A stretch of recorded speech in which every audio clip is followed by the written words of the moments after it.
Initially, we wanted to name this episode Just Sleep because when the inspiration came, I was reflecting on how many times I have been saved from making a not so wise decision or choice by just calming down and breathing, and most times taking a nap to pacify my racing mind. Talking about racing, after years of driving and getting quite familiar with the German highways, my test for the need of speed increased. A lot of times, all things equal, I'm always looking forward to the next road trip and the opportunity to drive a fast car. Comparing this to the thoughts and emotions and feelings that we experience every day, sometimes it can be very overwhelming when we constantly have the feeling that our head, our mind, our heart are overspeeding. It is quite enjoyable when we are running at a very fast speed of, for example, 220 kilometers per hour in our Mercedes Benz, but it could feel like our head is about to explode, our heart is about to move out of our body when thoughts, emotions, feelings are running at the same speed. But what do you do? It is very easy to just say, bro, sis, calm down. But what do I have to do to calm down? From various conversations with friends and with guests on this podcast, I have learned that speaking up and seeking for help goes a very long way.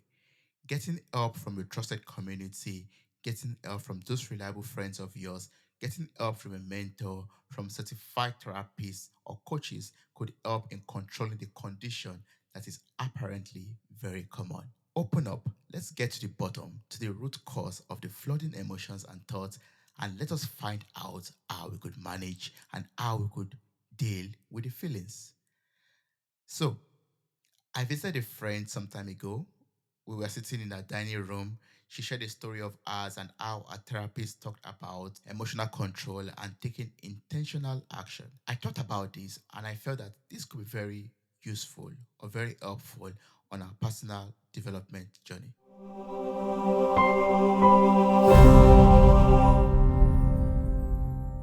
Name the emotions, validate the emotions, identify the triggers, practice meditation or mindfulness. Don't be shy. Talk through emotions, journal, notice when you need a break, have a good sleep hygiene, consider therapy. This is a list I made, and I thought to myself, wow, there's a lot of things I have to learn in order to improve my own personal development, also my mental health. Naming the emotion I'm feeling at the moment, validating it that yes, it truly exists, identifying it, giving it that label actually removes a lot of power from the emotion when you think about it. Identifying what the triggers could be.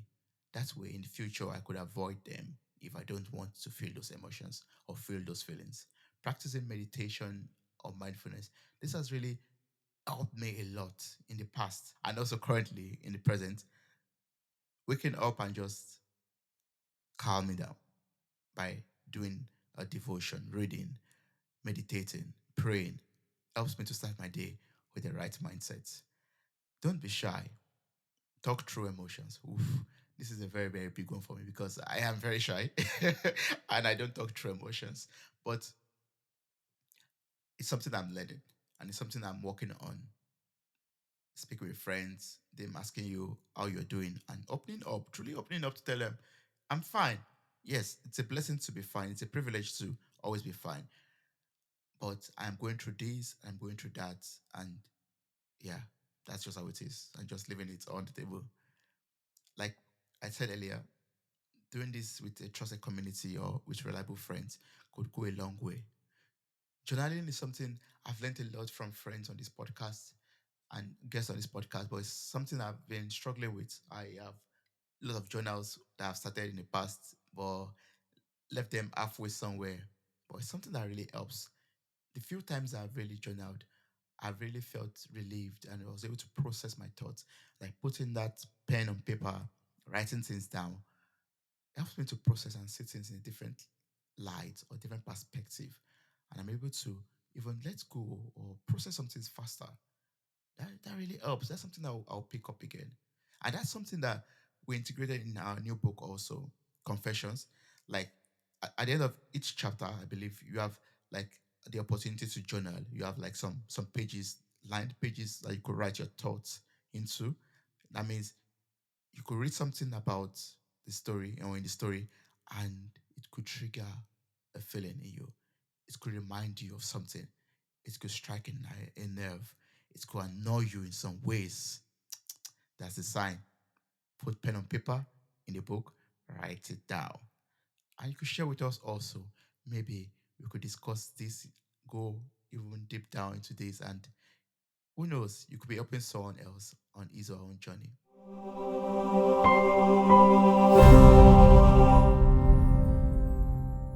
Having a good sleep hygiene is something I'm working on also.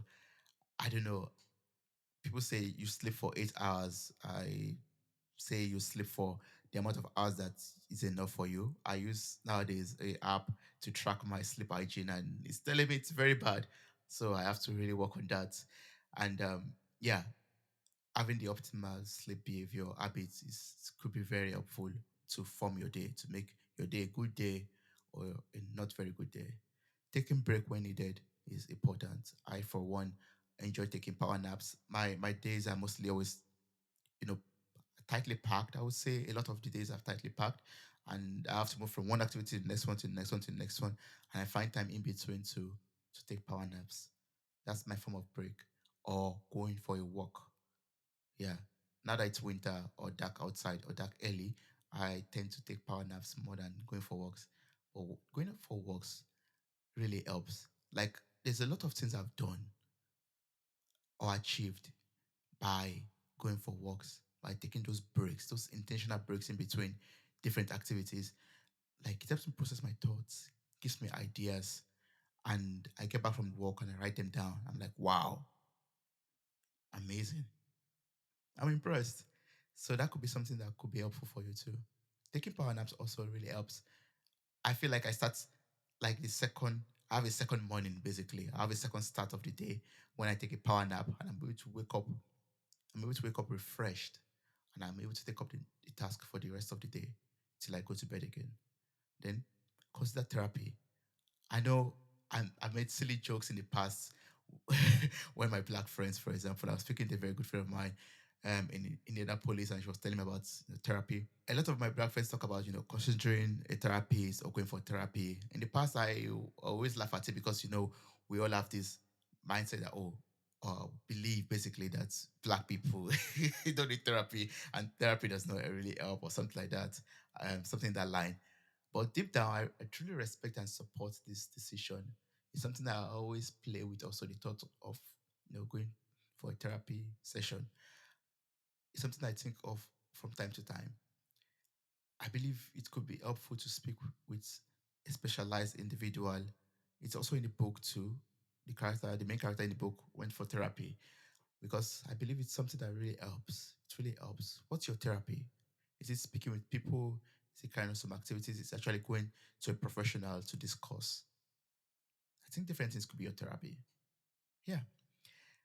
I believe therapy is very important, but I know that deep down inside also of me, as from my own um, point of view, my own perspective, my upbringing, I believe deep down inside of us is this seed and connection to our creator. So I believe that we should always pray and also talk to God.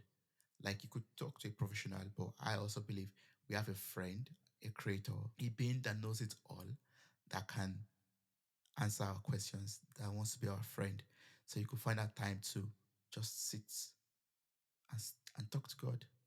We've had episodes on this podcast where people talk about centering prayer, and they just sit in silence and meditate and speak with God. And that way they're able to get answers to questions that they've been asking themselves for a long time. That's something that you could try out too. That's something that could help you to align your heart and your mind and your soul and your body back together. And before you know it, you're back on track. So it goes a very long way, but seeking qualified help does a lot of good too.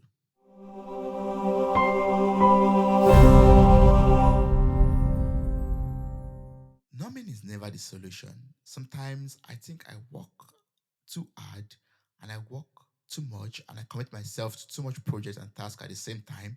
Or sometimes I just satisfy my need for speed at least just to be able to distract myself from my problems. And I always, I always have this hope that my problems will vanish or solve themselves, at this time in which I am distracting myself.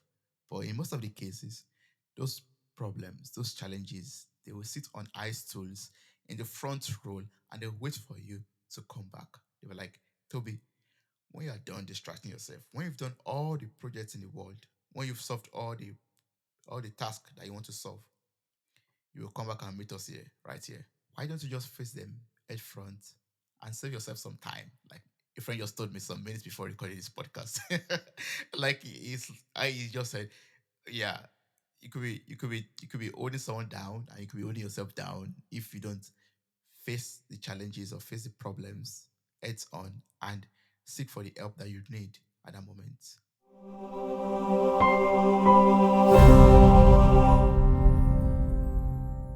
So what do you think are your challenges? No matter what your challenges, so what are your challenges? No matter how big, small, medium size that you think they are, remember to be kind to yourself. Remember to love yourself. You might not get it the first time. You might not get it the first 100 times. That's fine. That's okay. Do not be too hard on yourself. Just remember that you are loved. Just learn from the mistakes, learn from the relapse. You don't have to have it all figured out all the time. Just keep trying. Don't give up. Take those intentional baby steps and just keep breathing.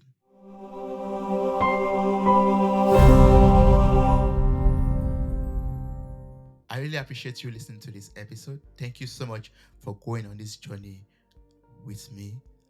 The book Confessions will be released on the 1st of November. It's going to launch on the 1st of November. It's already available on various platforms on Amazon, on Tradition, on Lulu, on Okada Books. A lot of platforms are picking it up. I even found it on Goodreads also. So you can pick up your copy. It's already available for pre-order. So if you are into pre-ordering, get your copy right now before it sells out. And one more time, remember that this episode is brought to you by Riverside.fm. Riverside enables you to have this kind of recordings, this kind of conversations in high quality, in studio quality. Video is on flick. Wow, is on flick still something? Is on flick still on flick? I don't know. But while thinking about that, remember that I love you, I see you, and I appreciate you. Thank you so much. Wow, you made it to the very end of this episode. Thank you so much for listening. I'm grateful for your time, your love, and your contributions. Subscribe, like, review, and share this podcast. God bless you. Bye. Bye.